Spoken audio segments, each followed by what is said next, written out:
A hush falls over the crowded Galactic Council courtroom as George Powell, the human ambassador, takes his seat at the defendant's table. Countless alien eyes bore into him with a mix of fear, hatred, and morbid curiosity. They all know what he did during the Orion Civil War, what all humans did, and now the galaxy itself will decide if mankind should be caged like rabid beasts to prevent another atrocity. Powell's gaze remains fixed straight ahead as Judge Gruss, the imposing Orion arbiter, calls the court to order. The human ambassador's face betrays no emotion, even as Gruss announces the purpose of this trial, to determine the fate of the human race and their future role in galactic affairs. A not guilty verdict could unshackle humanity's potential and usher in a new era of cooperation. But a guilty verdict would leave mankind neutered, their warriors forever barred from the stars. The prosecuting attorney, a spindly Arcturan, activates a holoprojector and begins methodically building a case against humanity. Graphs and vid clips highlight mankind's meteoric technological ascent after first contact, unchecked human expansion into resource-rich frontier worlds, rising tensions with the Orion hegemony and their despotic ruler, Krallis, all leading to that fateful moment when civil war erupted on the Orion homeworld, and a desperate Krallis began press-ganging human colonists into military service. Powell listens stoically as the prosecutor describes how the Orion High Command, smug in their supposed superiority, sought to weaponize mankind's innate ferocity, how they pushed their human conscripts to the breaking point in a futile attempt to crush the rebels with disposable shock troops. A grave miscalculation, as it turned out. Because when the Orion lines broke and their slave soldiers turned on them, humanity unleashed hell. The council chamber echoes with gasps and murmurs as grisly combat footage plays out on the holoprojector. Human forces, led by a younger George Powell, storm Orion fortifications with savage fury, moving and killing with the fluid precision of a scalpel. Ceaseless, relentless. Alien defenders are blasted, stabbed, crushed, and broken, their formations crumbling to bloody mist and shattered chitin. This is no ordinary uprising. It is an extermination. When the video ends, a grim silence descends over the court. The prosecutor gestures to the human ambassador, his voice dripping with righteous condemnation. He declares that George Powell and his band of butchers annihilated an entire civilization in retaliation for their suffering. That humanity is a virulent plague, an existential threat to galactic peace. He implores the council to permanently muzzle the human war machine, lest more worlds burn. As the prosecutor's closing words fade away, Powell finally meets Judge Gruss's gaze. The human's eyes are flinty, his jaw set in defiance. There will be no apologies today, no pleas for leniency, only the cold, unassailable truth of what happens when you back mankind into a corner. Humanity's champion has come to win back their right to fight, and if the council rules against them, the galaxy will soon learn the true cost of caging a wolf. As the court adjourns for the day, a palpable tension hangs in the air. The galactic media descends on the human delegation, thrusting microphones and holocameras in their faces, desperate for a soundbite. But Powell and his team remain stoic, pushing through the throng with unbreakable spirit. In the shadows of the council chambers, General Zargax watches the proceedings with narrowed eyes. Petrov's testimony has ripped open old wounds, dredging up memories of the Orion War that the general had long since buried. Zargax's mandibles twitch with nearly unleashed rage as he recalls the humiliation of being bested by mere primates. The next day, the trial resumes with a new intensity. The defense calls forth a parade of human veterans, each sharing their own harrowing tales of survival and sacrifice under the Orion yoke. A once naive colonist recalls the horror of watching her family torn apart by rebel artillery fire. Another former conscript, his face a maze of jagged scars, recounts the time he single-handedly held off an entire enemy platoon, armed with nothing but a makeshift spear. Through it all, a common thread emerges, the unbreakable bond forged between the human soldiers in the crucible of war.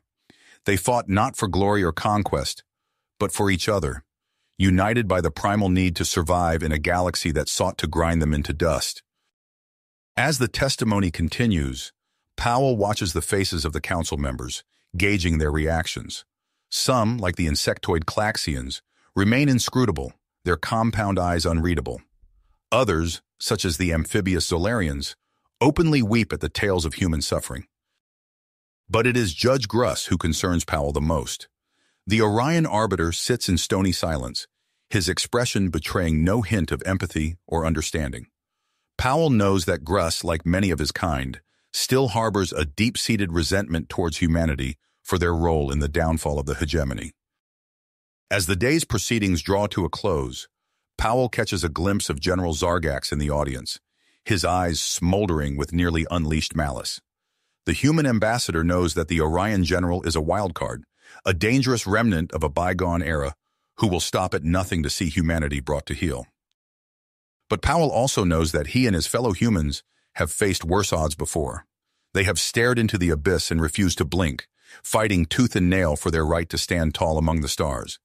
And as the trial enters its final days, Powell steels himself for the battle to come, ready to prove once and for all that humanity will never again be slaves to anyone. As the trial resumed, Powell's heart raced with anticipation. The defense called their next witness, Dr. Lena Sorensen, a human xenobiologist with years of experience studying the effects of war on human soldiers during the Orion conflict. Dr. Sorensen took the stand, her posture confident yet compassionate. She began her testimony, her voice clear and unwavering as she delved into the unique biological factors that contributed to human resilience and adaptability in extreme situations. The human body possesses a remarkable ability to push past normal physical limits in times of stress, Dr. Sorensen explained, gesturing to a holographic display of the human nervous system. Our adrenal glands flood the body with cortisol and adrenaline, allowing us to perform feats that would otherwise be impossible. The alien council members leaned forward, their eyes fixed on the intricate display of human biology. Dr. Sorensen continued, her words painting a vivid picture of the human mind's capacity for rapid problem-solving and improvisation under pressure. These traits, she argued, honed by millennia of human evolution on a harsh and unforgiving world, were key to the human soldier's ability to survive and triumph against overwhelming odds in the Orion War. As Dr. Sorensen spoke, Powell noticed a shift in the courtroom's atmosphere. The fear and suspicion that had permeated the air began to give way to a grudging curiosity. Even Judge Gruss, his stoic demeanor unchanged, seemed to be listening intently. However, the xenobiologist's testimony soon took a darker turn. Her voice grew somber as she delved into the psychological toll of prolonged exposure to the horrors of war. The same adaptability that allowed human soldiers to survive can also lead to profound psychological trauma, Dr. Sorensen explained, her eyes reflecting a deep sadness. We've observed high rates of PTSD, depression, and other mental health issues among human veterans of the Orion War. The courtroom fell silent as Dr. Sorensen presented disturbing evidence of the long-term consequences of battlefield experiences on the human psyche. Holographic brain scans flickered before the council, showcasing the neural rewiring caused by prolonged exposure to combat stress. As Dr. Sorensen's testimony concluded, Powell could sense the unease rippling through the alien delegates. The defense had made their point.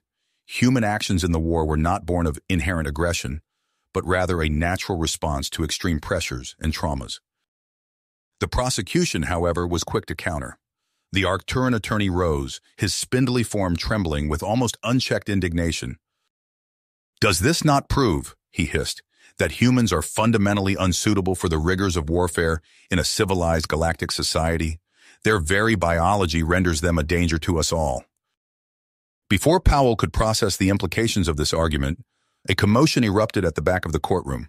All eyes turned to see General Zargax, the Orion commander who had overseen the human conscripts during the war, storming into the chamber. "I demand to testify!" Zargax bellowed, his mandibles clicking furiously. Judge Gruss's eyes narrowed, but after a moment of consideration, he nodded. "Very well, General. The court will hear your testimony."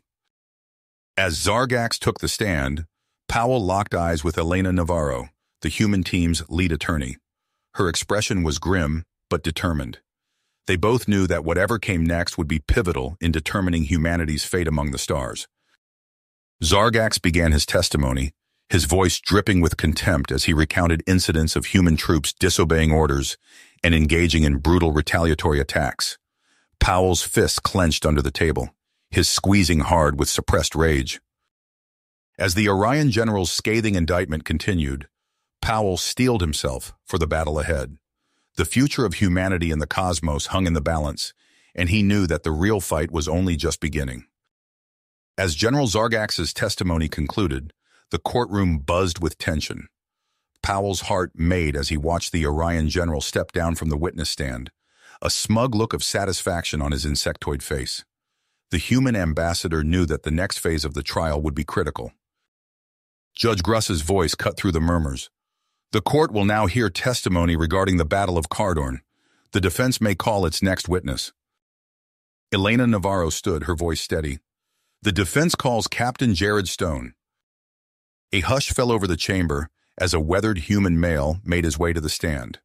Captain Stone's face was a roadmap of scars, his eyes haunted by the ghosts of battles past. As he took his seat, Powell noticed the slight tremor in the veteran's hands, a telltale sign of the psychological toll exacted by years of combat. Captain Stone, Navarro began, please recount for the court your experiences during the Battle of Cardorn. Stone's voice was gravelly as he spoke. We were deployed to Cardorn under General Zargax's command. Our orders were to crush a rebel uprising, threatening hegemony control over the planet's mineral resources. The captain's testimony painted a grim picture of the human soldiers' descent into hell. He described dwindling supplies, relentless fatigue, and the brutal conditions on Cardorn's unforgiving surface. Holographic displays flickered to life, showing the harsh, rocky terrain and towering storm systems that had battered the human forces. At first we followed orders, Stone continued, his voice growing tight. We hit rebel strongholds hard and fast.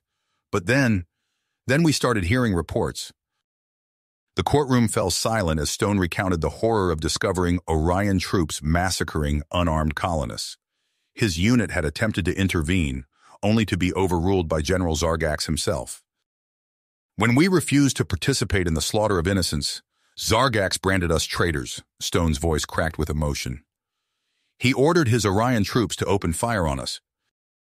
Powell watched as the alien delegates shifted uncomfortably in their seats.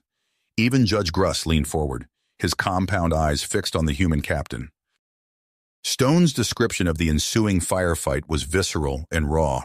He spoke of human soldiers, outgunned and outnumbered, using every scrap of their hard-won combat experience to survive.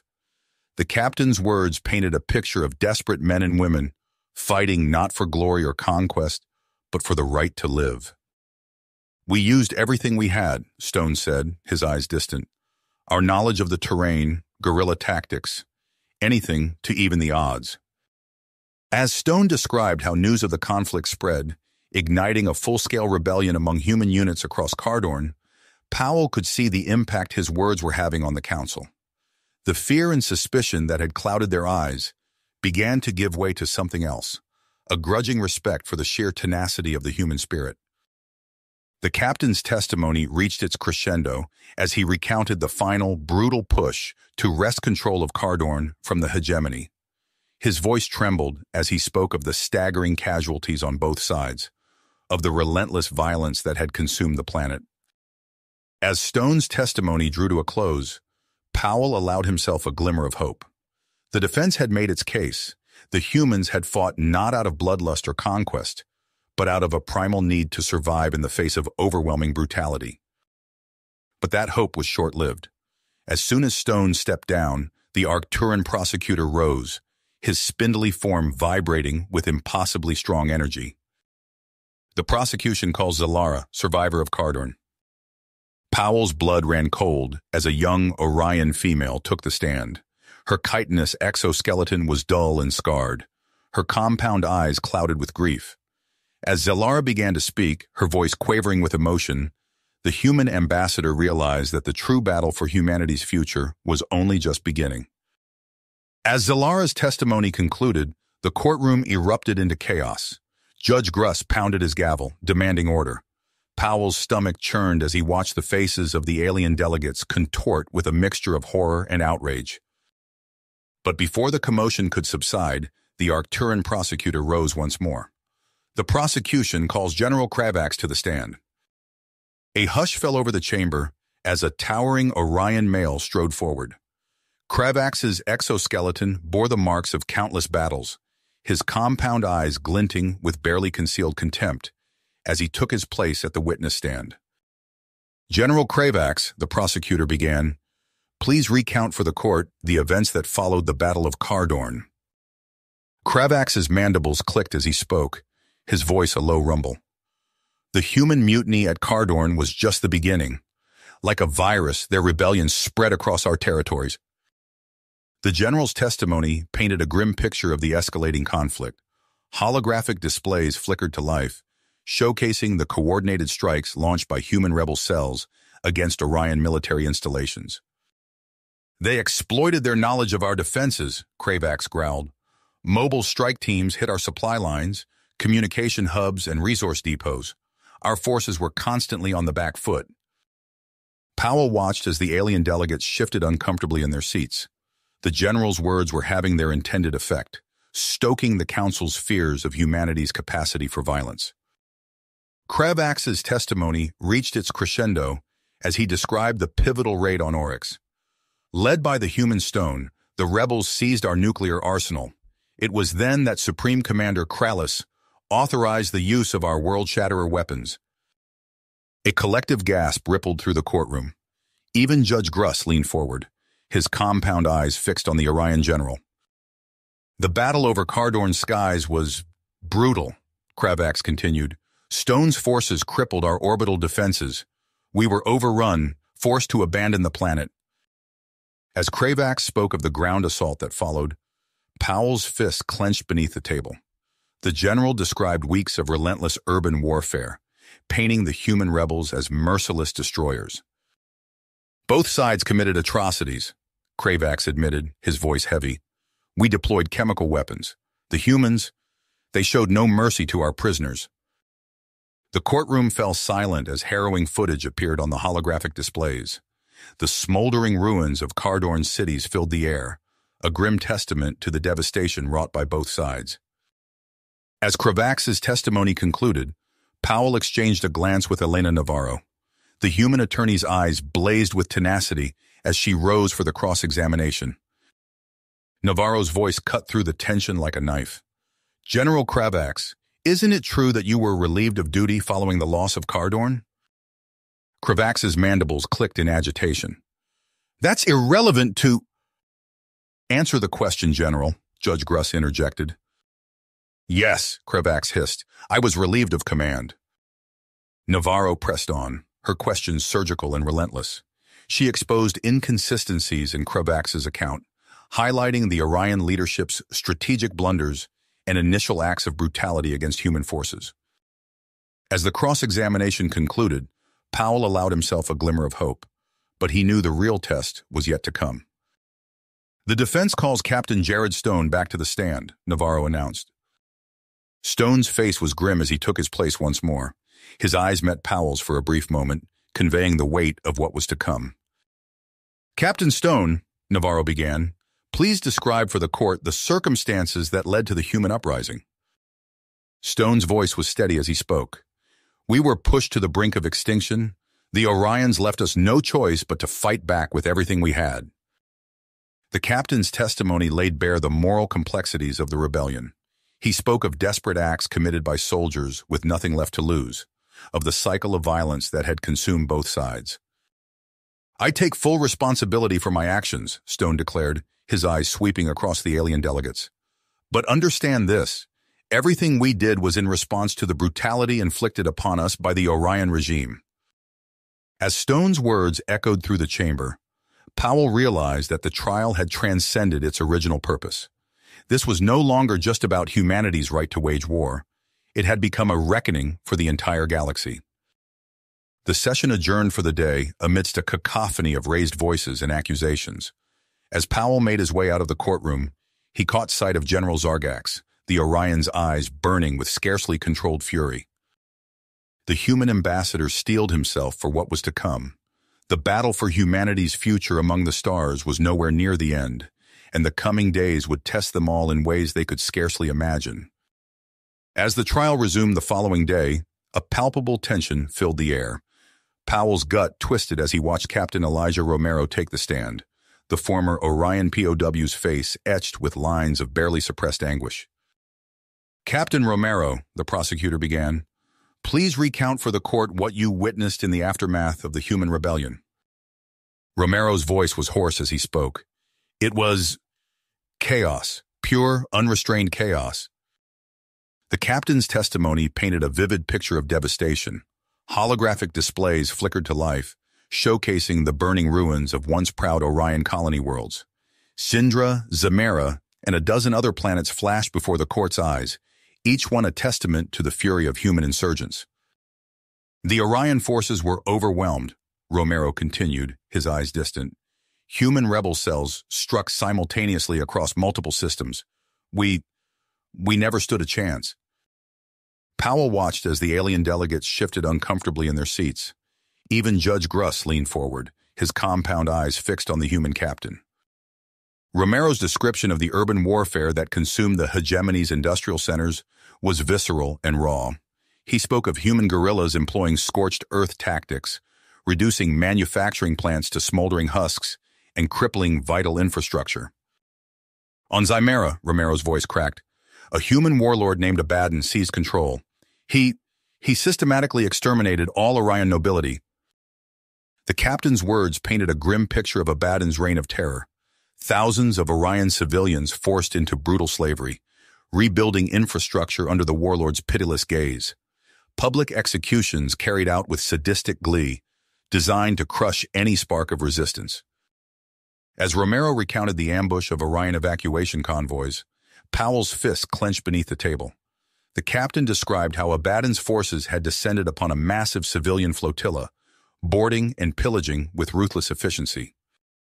"I was among those captured," Romero said, his voice barely above a whisper.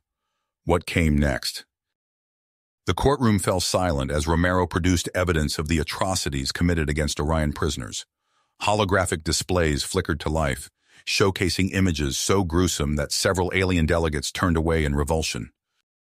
Systematic torture, summary executions, forced medical experimentation. The list of horrors seemed endless.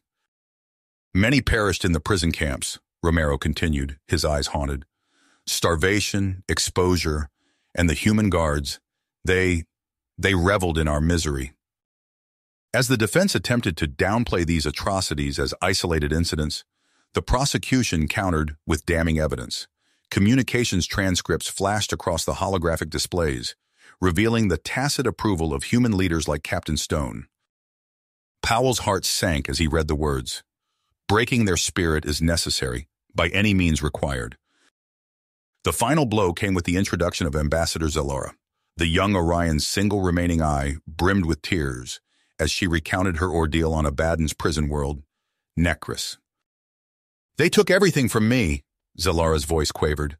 "My dignity, my hope, even my eye." As Zalora's heart-wrenching testimony concluded, Powell surveyed the courtroom. The faces of the alien delegates were masks of horror and revulsion. Even Judge Gruss seemed shaken, his usual stoic demeanor cracking under the weight of the evidence presented. The trial adjourned for the day, leaving Powell reeling. As he made his way out of the courtroom, his mind raced. The human cause, once built on the righteousness of their rebellion, now stood on a foundation of atrocities and war crimes. Powell caught sight of Elena Navarro, her face ashen. Their eyes met, and in that moment, they both knew that the battle for humanity's future had taken a drastic, perhaps irreversible turn. As he stepped into the corridor, Powell steeled himself for what was to come. The darkest secrets of the human rebellion had been laid bare before a watching cosmos. Now he would have to find a way to navigate this new, treacherous landscape, or risk losing everything they had fought so hard to gain. As dawn broke over the galactic capital, Powell stepped into the courtroom with leaden feet. The revelations of the past days had shaken him to his core, but he knew the true test was yet to come. "The defense calls Commander Jacob Reyes to the stand," Elena Navarro announced, her voice steady despite the tension that crackled through the air. Reyes strode forward, his weathered face a mask of unwavering determination. As he took his seat, Powell caught a flicker of something in the commander's eyes. Regret, perhaps, or a stealing of perseverance.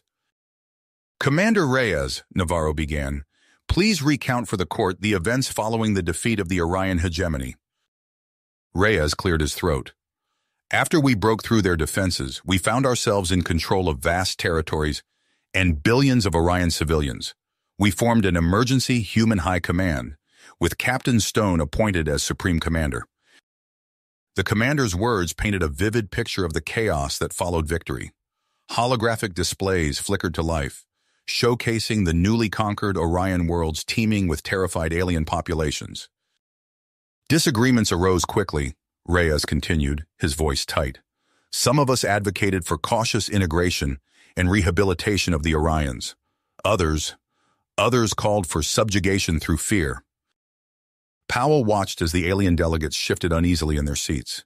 Even Judge Gruss leaned forward, his compound eyes fixed on the human commander. Reyes described the emergence of rival factions among the human forces. His voice grew hoarse as he recounted the brutal takeover of key colony worlds by Abaddon's hardline troops. "We tried to stop him," Reyes said, his fist clenching. "We tried to rein in the atrocities, but—" The commander's testimony turned to the massacre of surrendered Orion troops on Zemira. Powell's stomach churned as holographic displays showed piles of alien corpses, their exoskeletons cracked and broken. "And Earth?" Navarro prompted, her voice barely above a whisper. Reyes's face darkened. When word reached home, there were massive protests. People recoiled at what we'd become. The courtroom fell silent as Reyes revealed the military leadership's efforts to suppress the truth. Doctored reports, assassinated journalists, violent crackdowns on dissenting human troops. The list of cover-ups seemed endless. As Reyes began to recount the Battle of Orcs, Powell felt the weight of countless eyes upon him. The commander's words brought the horrific conflict to life. The screams of dying soldiers, the acrid stench of burning flesh, the relentless drumbeat of orbital bombardments. "We won," Reyes said, his voice hollow. "We captured Abaddon and ended his reign of terror. But the cost—" The commander's final revelations hit like physical blows. Indiscriminate bombings of Orion civilian centers, ritualistic desecration of enemy corpses, the use of civilians as biological weapons. As Reyes's testimony concluded, Powell surveyed the courtroom. The faces of the alien delegates were masks of horror and disgust. Judge Gruss's mandibles clicked rapidly, a clear sign of agitation. The human ambassador caught Elena Navarro's eye. The defense attorney's face was ashen, her usual confidence shattered by the weight of Reyes's words. As the court adjourned for the day, Powell stepped into the corridor on unsteady legs. The stares of passing aliens bored into him, filled with a mixture of fear and revulsion. He knew that the coming days would push him to his limits. Humanity's darkest secrets had been laid bare before the galaxy. Now he would have to find a way to defend the indefensible, or watch as everything they had fought for crumbled to ashes. As the courtroom reconvened, Powell felt a flicker of hope. The defense had one last card to play. "The defense calls Rachel Torres to the stand," Navarro announced, her voice steadier than it had been in days. Torres strode forward, her silver-streaked hair pulled back in a severe bun.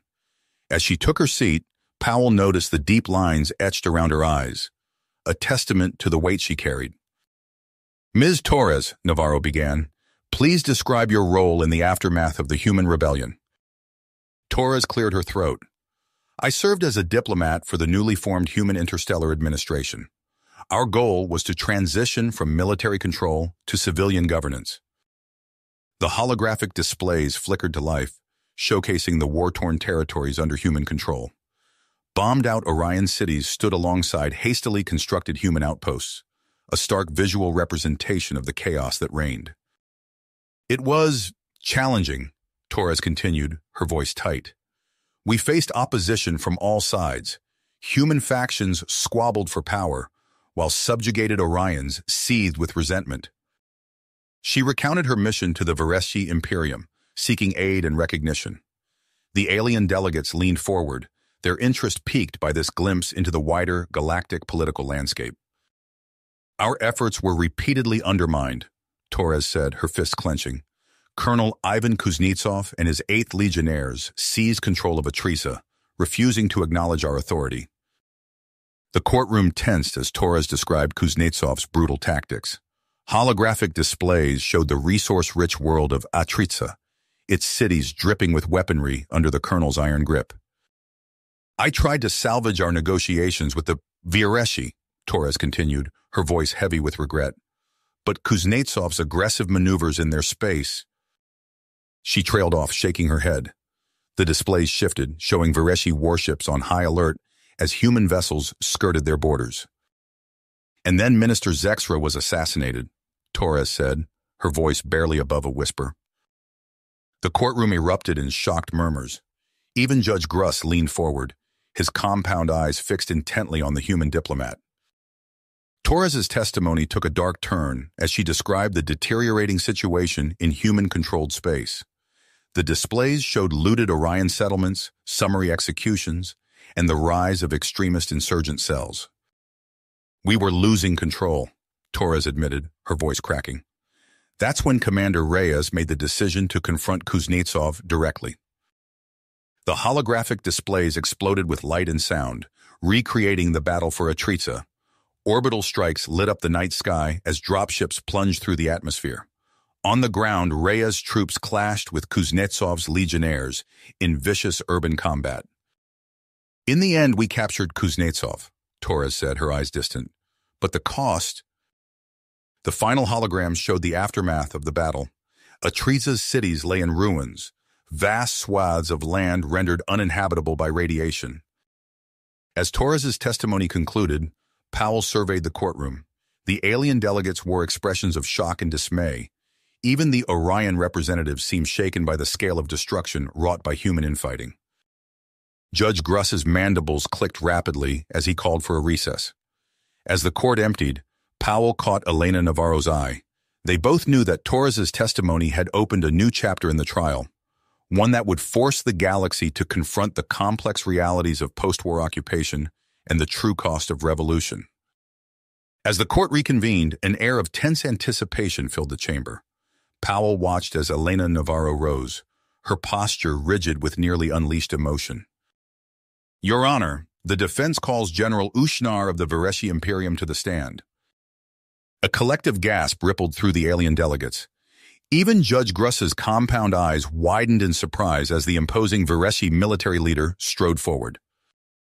Ushnar's exoskeleton gleamed under the harsh courtroom lights as he took his seat. His multifaceted eyes swept across the chamber, settling on Powell with an unreadable expression. General Ushnar, Navarro began, her voice steady, please describe your role during the period following the human rebellion against the Orion hegemony. Ushnar's mandibles clicked softly before he spoke. I served as Supreme Commander of all Vireshi peacekeeping forces during that time. The holographic displays flickered to life, showcasing the vast swaths of space under Vireshi influence. Powell felt a knot form in his stomach as he realized the implications of Ushnar's presence. Despite our official stance of neutrality, Ushnar continued, his voice a low rumble, the Vireshi leadership made certain decisions. The general's words fell like hammer blows as he detailed secret meetings with rebel human commanders.